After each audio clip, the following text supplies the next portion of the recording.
있었던 란체스터는 세계 1차, 2차 대전 가운데 공중전의 결과를 분석하면서 전력의 차이가 그 전쟁의 승패만을 결정짓는 것이 아니라 그 격차를 더 벌어지게 만든다라고 하는 사실을 발견하게 되어집니다. 예를 들어 성능이 같은 아군 전투기 5대와 적군의 전투기 3대가 있으면 전쟁이 끝난 다음에, 공중전이 끝난 다음에 최종적으로 아군의 전투기가 2대만 남게 되어지는 것이 아니라 그 차이에 제곱이 되어지는 4대가 남게 되어진다는 것이에요. 이만큼 수적인 우세는 절대적인 것이라는 설명입니다. 단순하게 이 원리를 보면 싸움에서 강자는 절대적으로 유리하다라고 하는 당연한 이야기를 말하는 것 같고 약자는 결코 이길 수 없다라고 하는 결론처럼 들려집니다. 그러나 이 법칙은 강자와 약자가 동일한 장소와 동일한 무기와 동일한 방법으로 정면 대결을 벌이게 되어졌을 때에 국한되어지는 원리라는 것이죠. 도리어 이 원리가 우리에게 보여주고 있는 것은 만약에 약자가 전투 조건을 다르게만 가져가도 강자와의 전투 가운데 이길 수 있다는 것을 우리에게 말해줍니다. 우리가 잘 알고 있는 대표적인 경우로는 이순신 장군의 한산대첩이나 명량해전을 들 수 있죠. 이 원리가 현대에 와서는 경영학과 자기개발의 원리로 전이되어지고 적용되어지는데요. 원리는 단순합니다. 약자가 강자가 되어지기 위하여, 특별히 약자가 강자를 이기기 위해서는 이길 수밖에 없는 환경을 미리 준비하여야 한다는 것이에요. 오늘 본문의 말씀 가운데 예수님께서는 친히 우리를 위하여 영적인 전쟁을 하시는데 이미 이 전쟁 가운데 이길 수밖에 없는 환경을 미리 준비해 놓으셨습니다. 그리고 우리에게 어떻게 이러한 영적인 전쟁에 이길 수 있는가에 대하여 말씀해 주고 계시는 것이죠. 우리는 홀로 마귀와의 영적 전쟁에서 이길 수 없는 것은 자명합니다. 우리의 제한된 지혜나 능력이나 그 어떤 힘이 그들과 비교할 때 우리는 언제나 그들에 비해서 약자가 되어지는 것이고 그들은 언제나 나에게 강자가 되어지는 것이 현실이에요. 그렇다면 우리도 란체스터 법칙에서 말하고 있는 바와 같이 그들과의 영적 전쟁 가운데 이길 수밖에 없는 환경을 만드는 것이, 미리 준비하는 것이 반드시 필요하다는 것입니다. 우리는 어떻게 이러한 영적인 전쟁을 준비하여야 되고 어떻게 이러한 싸움에서 이겨낼 수 있는 것입니까? 이길 수 없는 전쟁을, 결코 견뎌낼 수 없는 그 모든 영적 전쟁을 이길 수 있는 환경으로 바꿔낸 경우를 하나님의 말씀 가운데 찾아서 함께 살펴보도록 합니다. 역대하 20장 말씀에 보면 모압과 암몬과 에돔의 연합군이 남유다를 치러 온다라고 하는 소식을 남유대 사람들이 듣게 되어져요. 그때 그 연합군의 그 세력은 감당할 수 없을 정도의 엄청난 대군입니다. 당장 유다 왕국은 그들과 싸울 수 있는 군대와 그 어떤 무기들을 충분히 가지고 있지 못했던 상황이었다라는 것이에요. 당연히 이 연합군의 침공 소식에 유다 백성들은 큰 두려움 가운데 사로잡히게 되어집니다. 이때 남유다 왕국의 왕이었던 여호사밧은 이 전쟁을 위하여 2가지를 준비하게 되어집니다. 첫 번째 그가 취한 조치와 준비는 역대하 20장 3절 말씀에 나옵니다. 제가 읽어드립니다. 여호사밧이 두려워하여 여호와께 낯을 향하여 간구하고 온 유다 백성에게 금식하라 공포하매. 여호사밧의 첫 번째 전쟁 준비는 바로 기도와 간구였다라는 것이에요. 그리고 그때 그의 기도에 담겨져 있는 내용이 6절 말씀에 나오고 있는데요. 역대하 20장 6절입니다. 이르되, 그는 이렇게 기도합니다. 이르되 우리 조상들의 하나님 여호와여, 주는 하늘에서 하나님이 아니시니까 이방 사람들의 모든 나라를 다스리지 아니하시나이까. 주의 손에 권세와 능력이 있사오니 능히 주와 맞설 사람이 없나이다. 그는 기도하며 이러한 형편을 그냥 토로하고 낙심하고 있는 것이 아니라 도리어 그의 기도 가운데 하나님의 성품이 어떠한지를 고백하고 하나님의 약속의 말씀을 의지하고 기억하며 하나님 앞에 고백하고 있는 것이죠. 그 기도를 통하여 모든 싸움의 주권을 하나님 앞으로 옮겨드리고 있는 것입니다. 이처럼 기도라고 하는 것은요, 하나님께서 우리 안에서 일하실 수 있도록 준비하는 과정이 되어진다는 거예요. 그러므로 성도에게 기도라고 하는 것은 하나님과 함께하는 비행이 시작되어지는 영적인 활주로를 열어놓는 것과 같은 역할을 하는 것입니다. 사단과의 영적 전쟁에서 나 혼자 그 전쟁을 준비하고 나아가는 것은요, 사단이 가장 바라는 방식입니다. 그런데 우리가 영적 전쟁에서 이길 방법은 당장 나에게는 없지만 우리가 하나님 앞에 간구하고 기도함으로 그 영적 전쟁에 하나님께서 함께 동참하실수록 우리가 할 수 있다라는 거예요. 여호사밧은 그 절대적인 약세인 그 전쟁 가운데 기도를 통하여 보이지 않는 승리의 환경을 미리 준비하였습니다. 그 승리의 환경은 무엇입니까? 바로 나의 전쟁 가운데 하나님께서 친히 함께 동참하시도록 하는 것이에요. 이러한 환경은 사단이 가장 힘들어하는 싸움의 환경이 되어집니다. 그래서 우리는 기도를 통하여 사단이 결코 이길 수 없는 싸움을 만들어 나가야 하는 것이에요. 두 번째 전략을 우리가 21절 말씀에서 찾아볼 수 있는데요. 백성과 더불어 의논하고 노래하는 자들을 택하여 거룩한 예복을 입히고 군대 앞에서 행진하며 여호와를 찬송하여 이르기를 여호와께 감사하세 그의 인자하심이 영원하도다 하게 하였다 말씀하고 있어요. 여호사밧 왕은 모압과 암몬과 에돔의 연합군과 싸우러 나가는 그때에 전혀 뜻밖의 전술과 전략과 작전을 사용하게 되어집니다. 우리식으로 치면요, 성가대원들에게 성가대복을 입히고 군대 맨 앞에 서서 여호와를 찬송하며 행진하도록 한 것입니다. 이것은 세계 전쟁사에 유례가 없는 일입니다. 여러분, 전쟁을 하게 되어지면 그 누구나 가장 잘 싸우는 노련한 장수를 앞세우고 백전불패의 정예 부대로 먼저 그 전쟁을 시작하게 하는데, 여호사밧은 지금 아무런 무장도 하지 않은, 전쟁에 대한 그 어떤 경험이 없는 성가대원을 앞세워서 전쟁을 시작하고 있는 것입니다. 그렇다면 여러분, 왜 여호사밧은 이러한 방법을 택하였을까요? 두려워하던 여호사밧에게 확신이 생긴 것입니다. 그의 간구하는 기도를 통하여 이 전쟁은 하나님께 속하였다는 사실을 깨닫고 그 확신을 하나님 앞에 고백하게 되어진 것이에요. 하나님께서 나와 함께 하신다면 아무리 군대와 무기가 내게 없다 할지라도 우리는 이길 수밖에 없고, 하나님께서 나와 함께 하지 않는다면 내가 아무리 첨단 무기로 무장하고 강한 군대를 가지고 있다 할지라도 질 수밖에 없다는 사실을 그가 기도를 통하여 깨닫게 되어진 것입니다. 그래서 이 전쟁이 나에게 속한 것이 아니라 하나님께 속하였다는 사실을 고백하고 선포하기 위하여 하나님을 찬양하는 성가대로 하여금 하나님의 이름만 찬양하며 앞서 나아가게 했던 것이죠.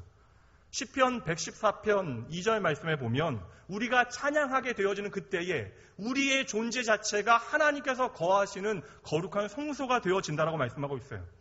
하나님의 거룩한 임재하심이 나타나는 것이 바로 우리의 찬양이라는 것입니다. 그래서 그 입술에 찬양이 있는 자를 우리는 성도라고 부르는 것이죠. 반대로 믿지 않는 사람은 결코 할 수 없는 것이 하나님을 향한 찬양입니다. 여러분, 이 사실을 단순하게 적용하셔도 돼요. 매일매일 그 삶에 찬양이 있는 사람, 하루를 시작하는 그 순간으로부터 찬양으로 그 시작을 열어놓고 출근을 할 때나 가사일을 할 때나 근무할 때나 그 입술에 찬양이 있는 사람은요, 그의 삶 가운데 하나님의 임재의 경험이 풍성하게 쌓일 수밖에 없다라는 것이에요. 바로 하나님의 임재하심을 깊이 경험하게 하는 것이 찬양이라는 것입니다. 이것이 바로 찬양의 능력이라는 거예요. 이처럼 여호사밧은 결코 이길 수 없는 전쟁 가운데 내가 질 수 없는 승리의 환경을 먼저 만들어 놓고 있습니다. 그것이 무엇입니까? 바로 기도이며 찬양인 것이죠. 다시 한번 정리하면 이것은 바로 하나님 앞에서 예배하는 삶을 이야기하는 것이에요. 바로 예배를 통하여 우리의 삶의 모든 영적인 전쟁의 주권을 하나님 앞에 있음을 고백해내고요, 그 전쟁의 결과를 오직 하나님께 맡겨드리면 되는 것입니다. 성도 여러분, 오늘 우리가 싸워내는 모든 싸움의 실체는요, 눈에 보이는 것이 전부가 아니라고 성경은 계속해서 우리에게 말하고 있습니다. 에베소 6장 12절 말씀 함께 보도록 하시죠. 함께 읽습니다. 우리의 씨름은 혈과 육을 상대하는 것이 아니요 통치자들과 권세들과 이 어둠의 세상 주관자들과 하늘에 있는 악의 영들을 상대함이라. 아멘. 여러분, 오늘날 사단의 전략은 하나님을 부정하게 하는 것이 아니야. 하나님의 거룩하신 부르심 가운데 그의 십자가의 은혜로 예수 그리스도 안에서 우리를 하나님의 자녀 삼으셨습니다. 이것은 바꿔낼 수 없는 것이에요. 그러므로 사단의 전략은요, 우리로 하여금 하나님을 부정하게 만드는 것이 아니라 우리에게 오늘 있는 영적인 전쟁을, 어둠의 세력을 부정하게 만드는 것입니다. 그 영적인 전쟁을 그저 눈앞에 보이는 문제만에 국한되어지는 것으로 만들고 심리적인 것과 감정적인 것으로 왜곡한다라는 것이죠. 왜냐하면 사단이 가장 기다리는 전쟁은 우리 혼자 나서는 전쟁이라고 하면 사단이 가장 두려워하는 전쟁은 여호와 하나님께서 군대 장관 되시는 전쟁이기 때문에 그러한 것입니다. 그래서 이스라엘 백성들이 하나님께서 약속하신 약속의 땅에 들어가게 되어 그때에 도리어 그들로 하여금 하게 한 것은 전쟁의 준비가 아니라 내가 바로 하나님의 백성이라고 하는 정체성을 확인하게 하는 무엇이었죠? 할례를 행하잖아요. 도리어 군사력을 증강시켜야 되는 그 순간에 아무것도 할 수 없는 할례를 행함으로 그들은 누워 있습니다. 그때 두려워하여 홀로 정탐하고 있는 여호수아에게 하나님께서 나타나셔서 그의 천사를 통하여 사자를 통하여 나타나셔서 하셨던 말씀이 무엇이에요? 두려워 말라 이야기하면서 내가 하나님의 군대 장관으로 너 앞에 서 있다. 이 전쟁은 너의 전쟁이 아니라 나의 전쟁이다라고 선언하신 것이죠. 오늘 주님께서는요, 어쩔 수 없이 이 영적인 전쟁을 마주하시고 계시는 것이 아닙니다. 말씀에 보면요, 성령 하나님의 이끌리요 사단의 시험을 허용하신 것이에요. 우리를 위하여. 우리의 눈앞에 보이는 주님의 모습은 어떠한 모습이에요? 40일 동안 굶주리고 지친 주님의 모습만 우리의 눈에는 보이지만 주님께서는 이 40일이라는 시간을 통하여 하나님 앞에 참된 찬양과 기도를 통하여 이 전쟁을 친히 준비하신 것이죠. 그리고 오늘 주님께서는 우리에게 이 영적인 전쟁의 승리의 비결을 친히 가르치고 계시는 것입니다. 뿐만 아니라 3번이나 반복되어지는 사단의 모든 영적인 공격에 대하여 주님께서는 기록되었을 때 오직 하나님의 말씀에 의지하여 그 말씀을 선포함으로 영적인 무기가 되어지는 말씀의 검으로 사단을 베어 버리셨던 것이죠. 영적인 전쟁에서 승리하기 위해서는 반드시 찬양과 기도 그리고 하나님의 말씀이 우리에게 주어져야 하는 것입니다. 찬양과 기도를 통하여 이 전쟁의 주권이 누구에게 있다라는 사실이요? 하나님께 있다라는 사실을 고백해내시고요. 우리의 영적 싸움의 그 중앙에 하나님께서 함께 계시도록 초대하기만 하면 주님께서는 반드시 그의 말씀을 통하여 이 전쟁을 승리하게 하실 것을 믿으시기 바랍니다. 그런데 여러분, 문제가 있어요. 이미 우리가 이길 수 있는 환경을 만들 수 있는 그러한 능력을 우리에게 주셨는데 그럼에도 불구하고 왜 우리가 두려워하고 있냐라는 것이죠. 이 모든 두려움의 이유는 단순합니다. 실상 우리가 이 전쟁을 제대로 준비하지 않았기 때문에 그러한 것이죠. 기도하지 않고 하나님의 임재를 기대할 수 없습니다. 찬양하는 삶을 살지 아니하며 하나님의 그러한 역사하심을 바라볼 수 없는 거예요. 하나님의 주권을 신뢰할 수 없는 것입니다. 하나님의 말씀을 내 삶의 중심에 두지 아니하고 사단과의 영적인 싸움의 무기가 되어지는 말씀을 놓은 채로 막연히 내가 그 전쟁에서 이길 수 있을 것이라고 생각하는 것은 우리의 착각이라고 성경은 말씀하고 있습니다. 오늘 이 시간 우리에게는요, 모양은 다를지라도 다 영적인 전쟁이 있어요. 이 전쟁은 그저 우리의 눈에 보이는 문제 그 자체, 환경과 조건, 관계의 문제가 아니라는 것입니다. 사단은 오늘 이 시간에도, 지금 이 순간에도 웃는 사자와 같이 삼킬 자를 찾아 헤매고 있어요. 주님께서 우리에게 허락하시는 것이 영원한 생명이라면 사단이 원하는 것은 그 하나님의 영원한 생명으로부터 우리가 멀어지게 만드는 멸망입니다. 그래서 우리는 이 영적인 전쟁은 날마다 반드시 준비하여야 하는 것이죠. 기억하십시오. 우리의 매일의 삶 가운데 기도와 찬양, 말씀을 반드시 담아내야 한다라는 것이에요. 그렇다면 이렇게 이길 수 있는 환경이 우리 가운데 만들어졌을 그때에 마귀가 와서 주님을 향하여, 오늘 우리를 향하여 공격하고 있는 내용이 무엇인지 함께 살펴보겠습니다. 사단의 첫 번째 시험이 배고픔의 문제, 오늘 당장에 내 눈앞에 펼쳐지고 있는 현실의 문제, 인류가 양식의 문제였다면 이제는 두 번째로 사단은요, 더 심각한 문제를 예수님 앞에 던져놓고 있습니다. 오늘 본문의 말씀에 보면 마귀가요, 시편 91편 말씀을 인용하여 예수님께 도전하고 있습니다. 시편 91편 11절과 12절 말씀인데요. 그가 너를 위하여 그의 천사들을 명령하사 내 모든 길에서 너를 지키게 하심이라. 그들이 그들의 손으로 너를 붙들어 발이 돌에 부딪히지 아니하게 하리로다. 사단이, 보세요 여러분, 예수님께 말씀을 가지고 나오잖아요. 사단이 말씀을 가지고 예수님께 나옵니다. 성경 공부하자는 것이 아니잖아요. 분명한 것은 사단이 우리만큼 아니면 우리 이상으로 더 말씀을 잘 알고 있다는 것입니다. 마귀는 때때로 하나님의 말씀을 도구로 사용하여 하나님의 백성들을 미혹한다라는 것이에요. 오늘 사단은 시편의 말씀을 사용하면서 대신이요, 우리가 모르게 미묘하게 그 조건을 마음대로 바꾸어 놓습니다. 당신이 하나님의 아들이라면 이 높은 곳에서 뛰어내리십시오. 그렇다면 하나님의 아들인 당신을 위하여 하나님께서는 털끝 하나 안 다치시게 하시겠지요. 그러나 사단이 오늘 인용하고 있는 시편 91편의 말씀은 전혀 다른 말씀으로 우리에게 주어진 것이에요. 시편 91편 11절과 12절 말씀이 의미하고 있는 바는요, 그 백성이, 하나님의 백성이 하나님의 장막 안에 거하면서 하나님을 의지하고 하나님을 피난처 삼을 그때에 하나님께서는 그 모든 길에서 그의 백성들과 반드시 동행해 주신다라고 하는 약속의 말씀입니다. 다시 말씀드리면 이 말씀은요, 하나님 아버지와 동행하는 그의 백성들을 향하여 그 어떤 상황 가운데서도 나는 결코 너를 버리지 않겠다라고 하는 하나님의 약속의 말씀이 담겨져 있는 것이에요. 그런데 사단은요, 이 말씀을 사용하여 그 하나님의 동행의 약속을요, 시험의 도구로 바꾸어 놓는 것입니다. 참으로 교묘한 시험이에요. 나는 당신이 하나님의 아들인 것을 인정합니다. 하지만 그분이 정말 당신을 보호하고 계시는지는 잘 모르겠습니다. 오늘 우리에게 하나님의 사랑에 대한 의심을 마귀는 심어놓는 것이죠. 그래요, 당신 말대로 하나님은 반드시 살아계십니다. 대단한 분이십니다. 하지만 하나님이 당신을 사랑하지 않으실 수도 있습니다.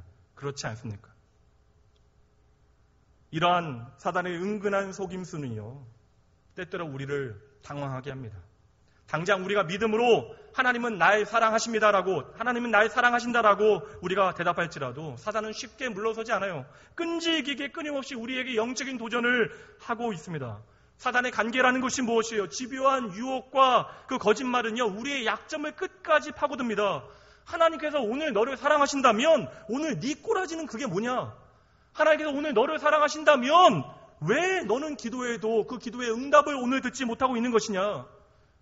사단의 거짓말은 이제 나를 하나님의 사랑으로부터 스스로 고립시키고 소외받게 하는 것이죠. 오늘의 현실 때문에 하나님께 실망하게 되어지고 어느새 하나님을 향하여 원망하게 되어지고 하나님을 향하여 절망하게 되어지는 것입니다. 아, 하나님은 날 사랑하지 않는가 보다. 이것이 사단이 듣기 원하는 고백이며 가장 기뻐하는 결과라는 것이죠. 이제 여러분 잘 들으셔야 돼요.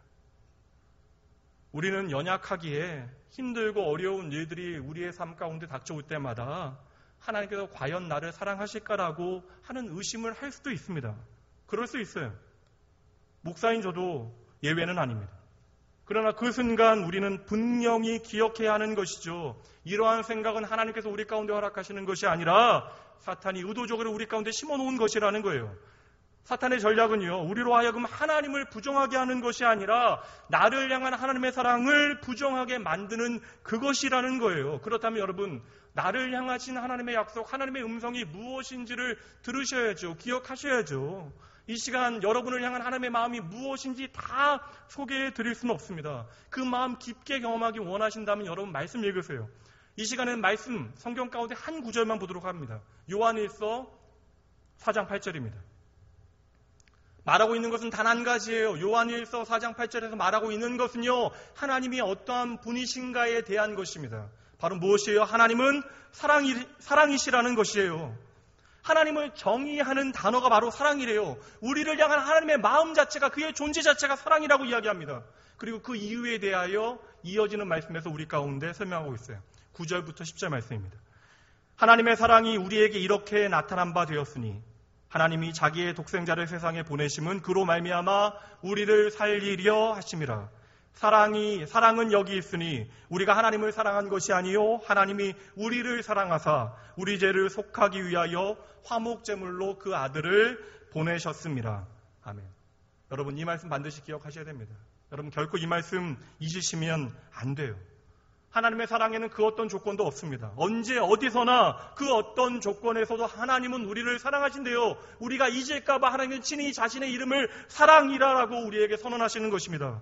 그런데 사단은요, 교묘하게 우리를 속여서요, 이 하나님의 사랑을 부정하게 만들고 또 때때로요, 내가 하나님의 사랑을 받을 만한 자격이 없는 것처럼 우리 안에 죄책감을 심어놓습니다. 야, 네가 그따위로 살아서 하나님의 백성이라고 하는 것이 가랑키나 하냐? 그러나 여러분 기억하세요. 하나님의 사랑에는 그 어떤 조건이 없대요. 하나님의 사랑에는요, 그 사랑의 이유에는 우리로부터 시작되어지는 이유가 없다라는 것입니다. 내가 잘나서, 내가 남들보다 좀 더 선하게 살아서, 내가 하나님을 사랑해서 하나님께서 나를 사랑하시는 것이 아니래요. 하나님은 오늘 나와 상관없이, 내가 무엇을 했는가와 상관없이, 어떠한 자격이 나에게 주어졌는가와 상관없이 먼저 나를 사랑해 주셨습니다. 하나님께서 먼저 우리를 사랑하여 주셨다라는 증거가 무엇이에요? 그것이 바로 십자가예요. 그래서 성도는 날마다 십자가를 보면서 살아야 하는 것입니다. 이 십자가는 하나님의 사랑이 무엇인가를 우리에게 증명하여 줍니다. 이 십자가는 하나님의 사랑이 이미 완성되어졌고 오늘도 우리에게 계속되어지고 있다는 사실을 선언하고 있는 거예요. 이 사랑은 이미 예수 그리스도 안에서 완전하고 변함이 없으니까 사단은 이 사랑을 우리로 하여금 의심하도록 끊임없이 거짓말하고 속이는 일을 하는 것입니다. 끊임없이 우리를 유혹하는 것이에요. 그러나 예수 그리스도의 십자가는 오늘 우리에게 하나님의 분명한 사랑을 보여주고 있어요. 로마서 말씀 한 구절만 보도록 하죠. 로마서 5장 8절 말씀입니다. 함께 읽습니다. 우리가 아직 죄인 되었을 때에 그리스도께서 우리를 위하여 죽으심으로 하나님께서 우리에 대한 자기의 사랑을 확증하셨느니라. 아멘. 여러분 잘 보셔야 됩니다. 십자가는 하나님의 사랑이 얼마나 놀라운 일인가를 우리에게 증명하고 있잖아요.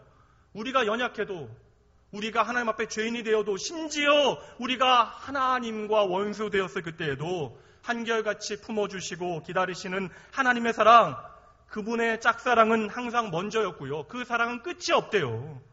그래서 예수님은 상한 갈대 같은 나를 꺾지 아니하시고 끝까지 품어주시는 거예요. 그래서 예수님은 꺼져가는 등불과 같은 나를 무시하지 아니하시고 그 품에 안아주시는 것입니다. 그 하나님은 나를 사랑하는 사람들이 나를 떠나가는 그 순간과 그 자리에도 나와 함께 하십니다.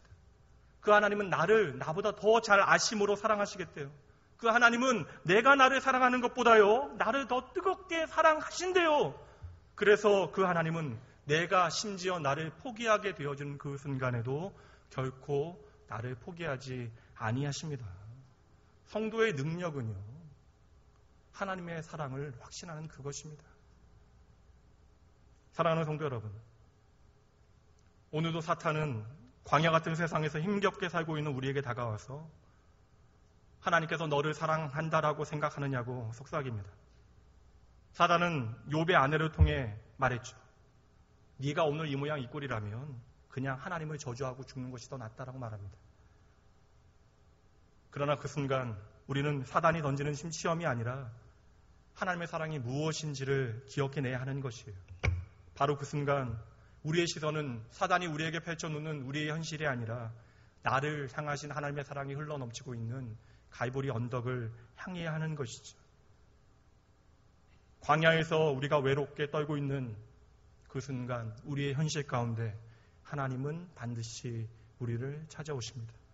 그리고 우리의 모든 눈물을 닦아주시며 우리에게 말씀하시죠. 이사야 43장 1절 말씀입니다. 우리를 향한 하나님의 말씀으로 기억하며 함께 읽습니다.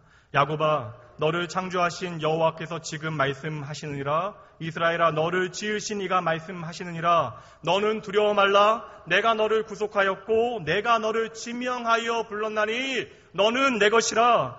여러분, 이제 이 말씀, 나를 향한 하나님의 말씀으로 확신하신다면 예수님께서 사단을 향하여 던지셨던 그 돌직구를 여러분도 던지실 수도 있다라는 거예요. 거짓말하는 자여, 나는 하나님의 사랑 안에 있는 하나님의 아들이며 하나님의 딸이다. 주 너의 하나님을 시험하지 말라. 오늘 이 시간 여러분의 삶 가운데 여러분을 향하여 영적 도전을 던지고 있는 사단을 향하여 여러분도 동일하게 고백하셔야 됩니다. 이 시간 한번 따라해 보시죠. 주 너의 하나님을 시험하지 말라.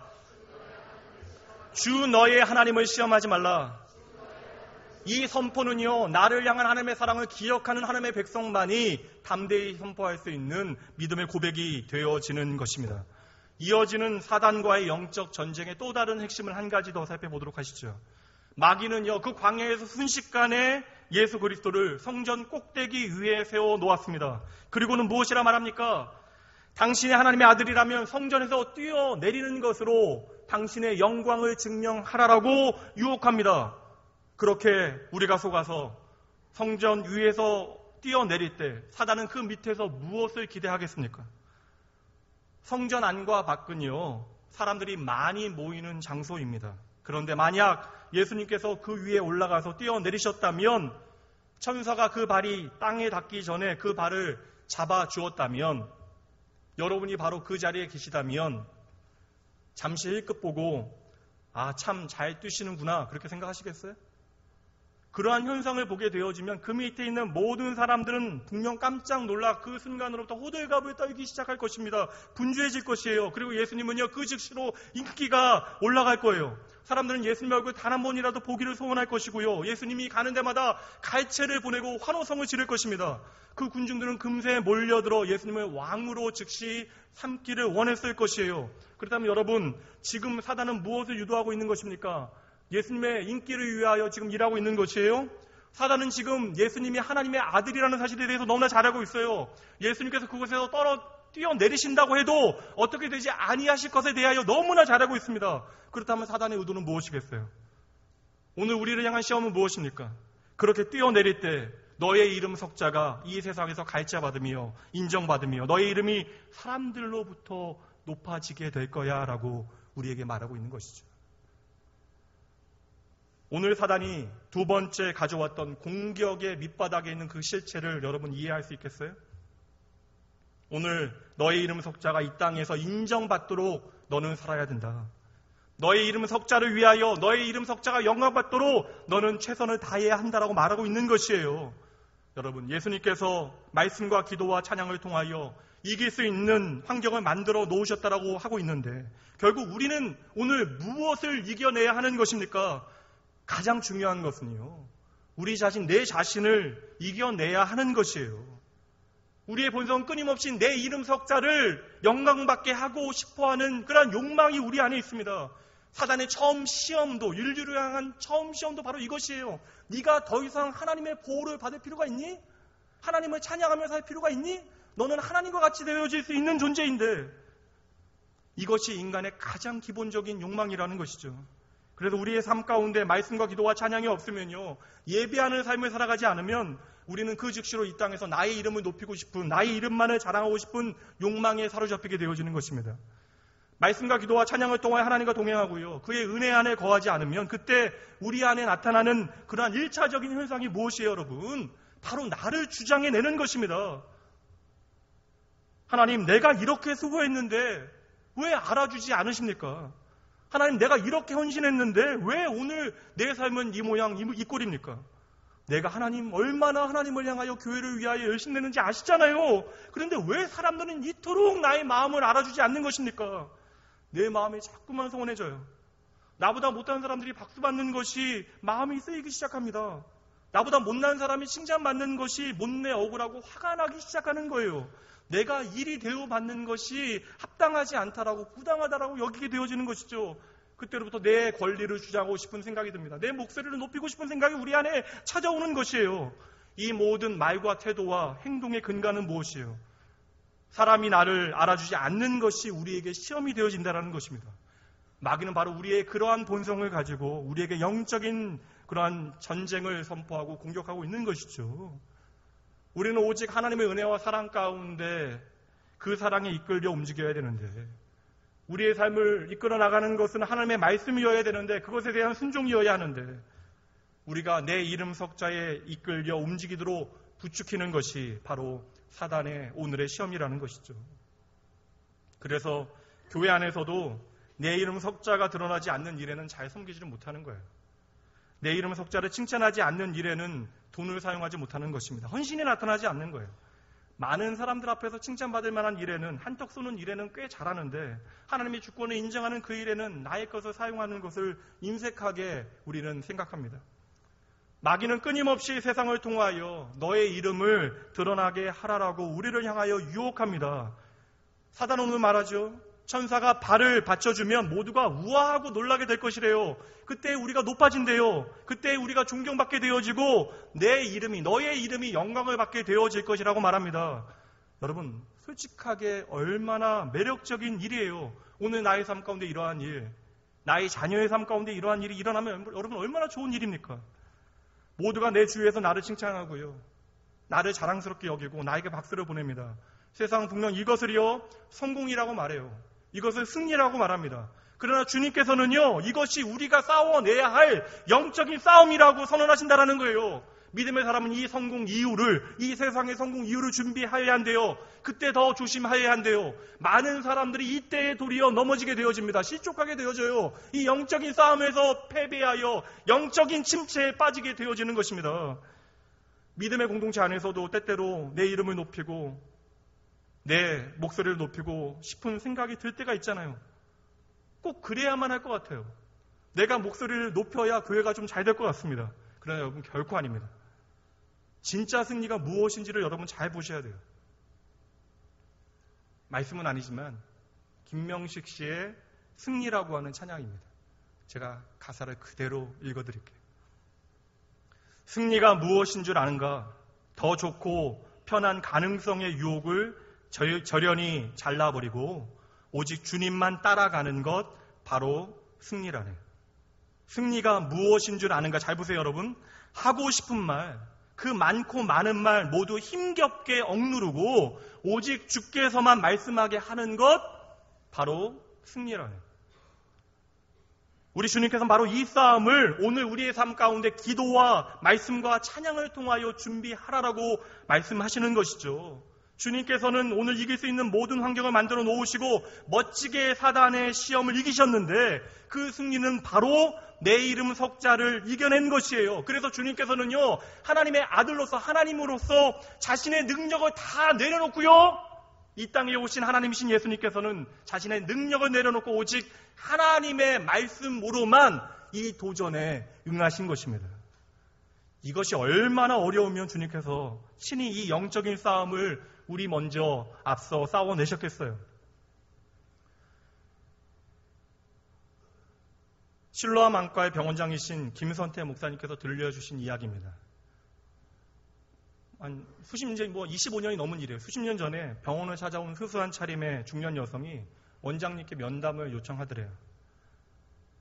그러면서 하시는 말씀이 5년 동안 틈틈이 모아온 돈이라며 1,000만 원이라고 하고는 당시로는 큰 돈을 내놓고는 어려운 어린이들의 개안 수술에 이 비용을 사용해 달라고 이야기하고는 이내 바로 나가시더래요.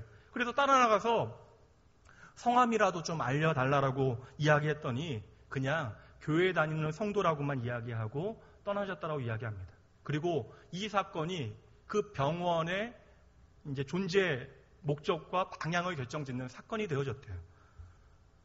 내 이름 석자를 높이기 위하여 그 이름 석자를 요구하는 자리에 예수 믿는 사람이라고 이야기했다라는 것입니다.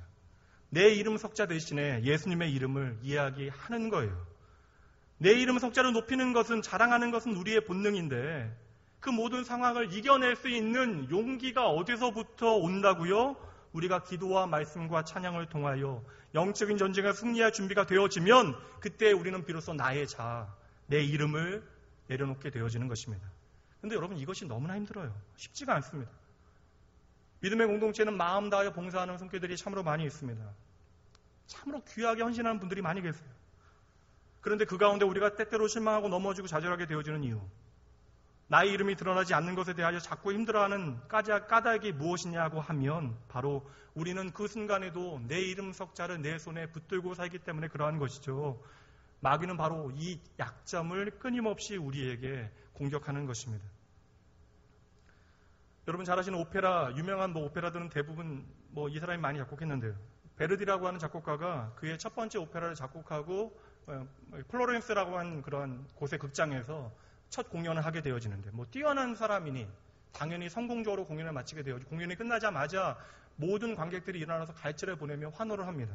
그런데 베르디의 시선은 자신을 향하여 환호를 보내고 있는 사람들을 향하는 것이 아니라 3층에 있었던 VIP석에 있는 한 사람을 향하게 되어졌는데 그 사람이 바로 자신의 선배였고 자신이 존경하였던 로시니라고 하는 그런 작곡가예요. 베르디에게 그 순간에 가장 중요한 것은 사람들의 세상의 찬사가 아니라 내가 존경하는, 내가 사랑하는 선배 작곡가인 로시니가 나의 이 퍼포먼스를, 나의 이 작품을 어떻게 평가해 주느냐가 가장 중요하였다라는 거예요. 그래서 그곳에 시선을 맞추고 있는 것입니다. 여러분, 우리가 하나님의 백성이라면, 하나님의 거룩한 자녀라면요, 오늘 하나님께서 나의 삶을 어떻게 평가하시느냐가 가장 중요하잖아요.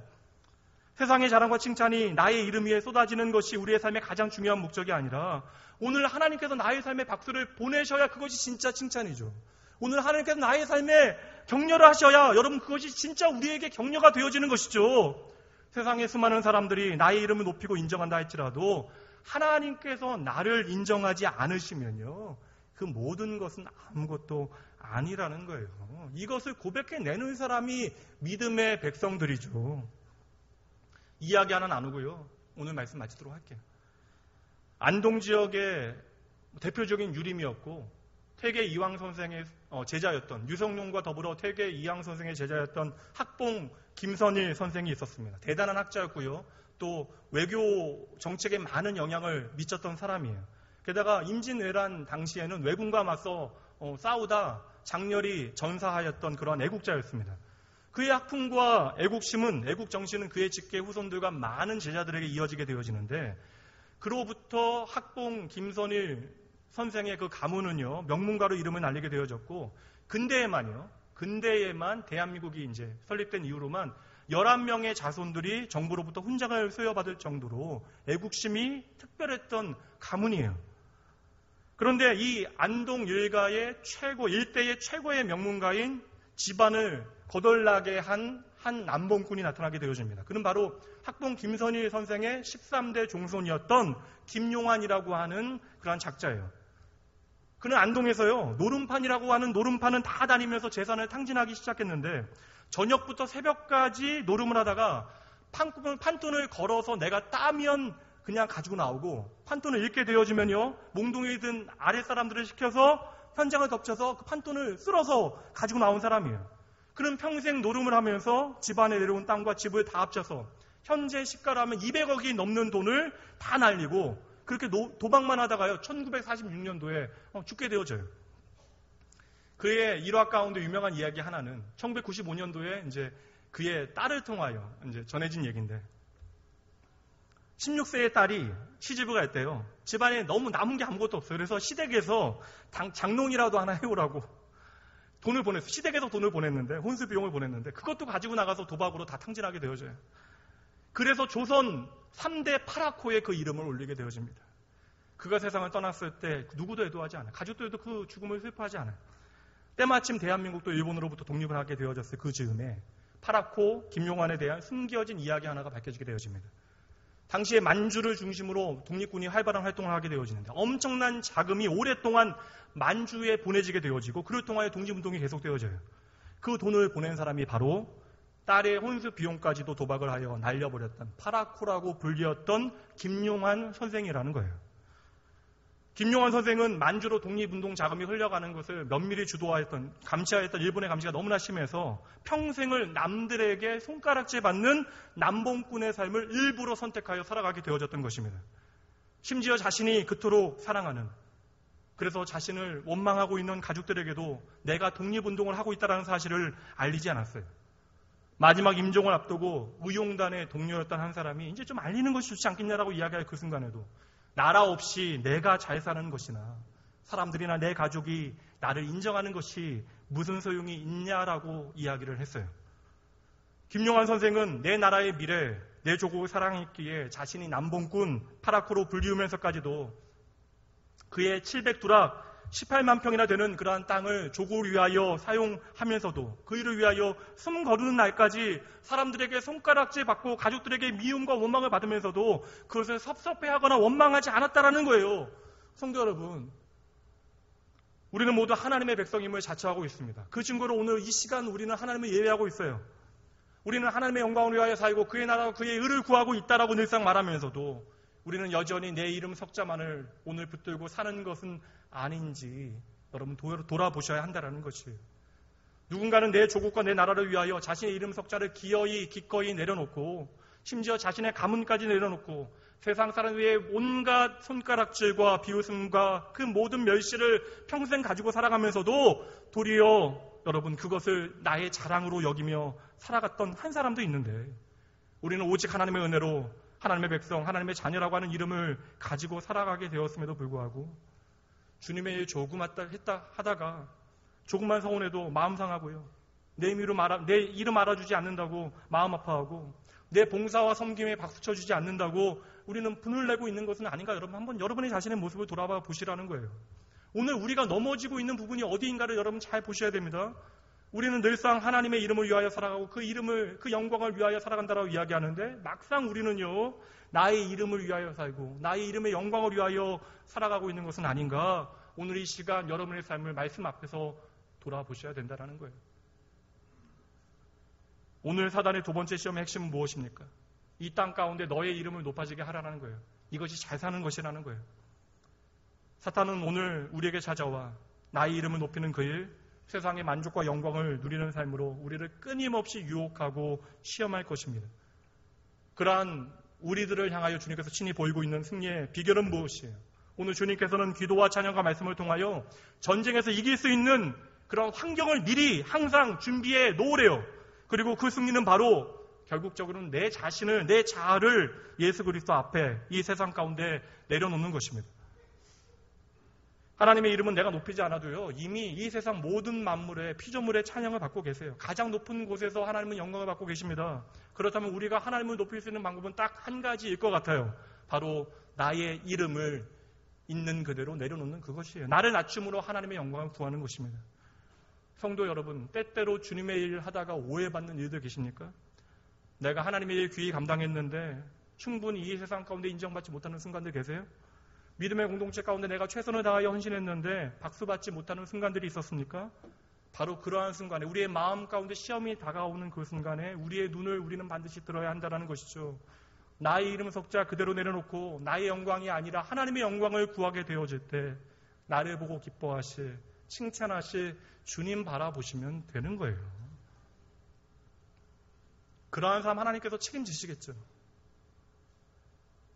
그럼에도 불구하고 혹 죽는 날까지 내가 세상의 자랑과 영광을 얻지 못한다 해도, 혹 죽는 날까지 나의 이름이 세상 가운데 그리 높아지지 않는다 해도, 혹 죽는 날까지 세상 많은 사람들의 박수를 받지 못한다 해도, 바로 그날 우리가 하나님 앞에 서게 되어지는 그날까지, 하나님 아버지의 인정과 칭찬을 받게 되는 바로 그날까지 날마다 기도와 말씀, 찬양을 통하여 모든 영적인 싸움에서 이길 수밖에 없는 환경을 만드시고요, 오직 하나님의 사랑에 대한 확신 가운데 내 이름 석자를 하나님의 영광을 위하여 기꺼이 내려놓으시는 여러분 되시기를 주님의 이름으로 축복합니다.